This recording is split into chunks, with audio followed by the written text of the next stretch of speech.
19. The English Around World. Part 1.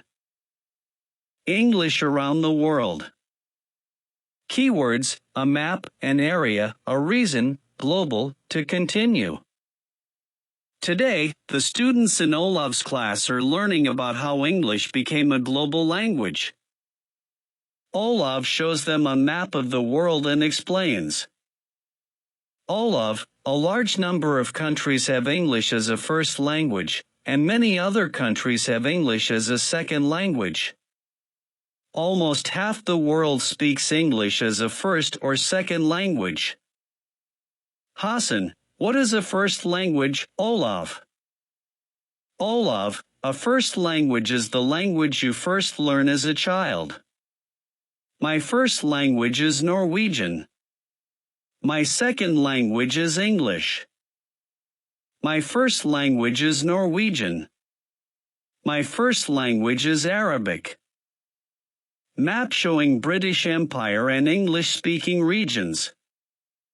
In these areas, English became the language of government and education. People continued to use English as a second language after the British left.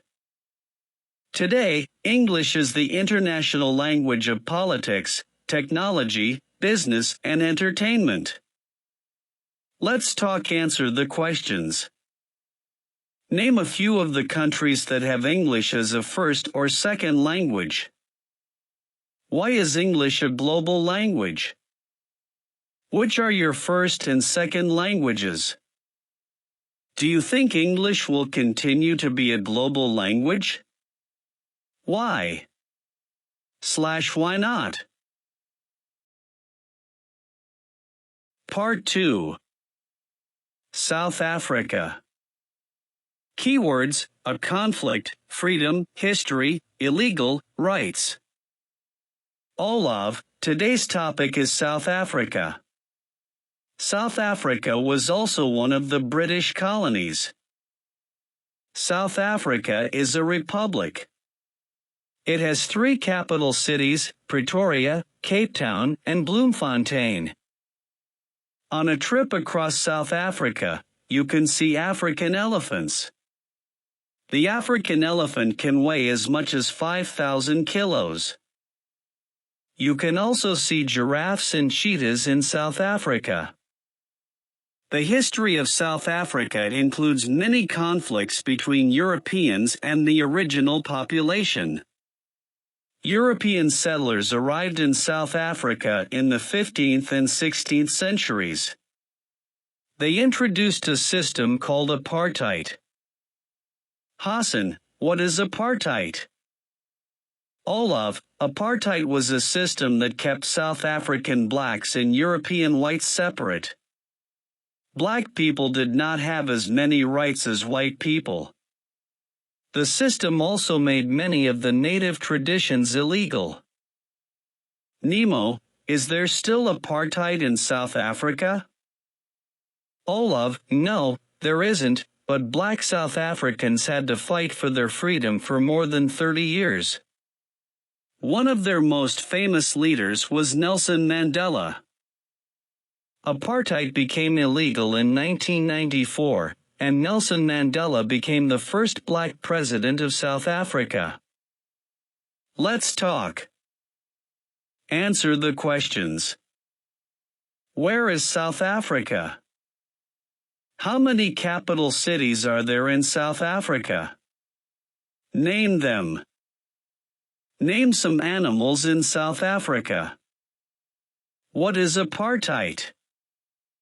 Who was Nelson Mandela? Do you know the names of any other freedom fighters? Part 3. Australia. Keywords: a documentary, a fact, below, equator, to adapt. Recently Hassan watched a documentary about Australia. He learned several interesting facts. Australia is the smallest continent, but one of the 10 largest countries in the world. People often call Australia the land down under because it is below the equator. The capital city is Canberra. Since Australia is south of the equator, its seasons are different from those in Europe. When we have summer in Europe, it is winter in Australia. There are many unusual animals and plants in Australia. The most famous Australian animals are kangaroos and koalas. The first people to live in Australia are called Aboriginal Australians or Aborigines. Their lifestyle and culture changed when the British colonists arrived in 1788. Their land was taken away, and they had to adapt to a European way of life. Let's talk. Answer the questions. Why is Australia called the land down under? Name 5 facts about Australia. When are the 4 seasons in Australia? Who were the first people to live in Australia? What animals are there in your country? Part 4. Why English?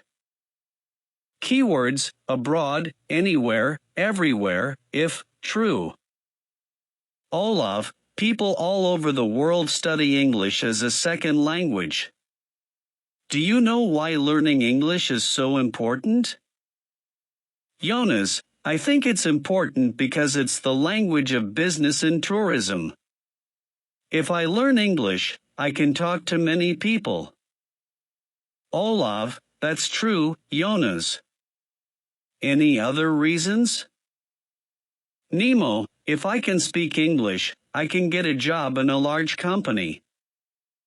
Maria: and if you know some English, it makes it easy to travel.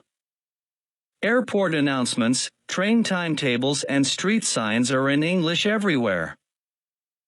Olav: yes, very true. There are also many schools around the world that offer programs in English. If you speak English, you can study abroad.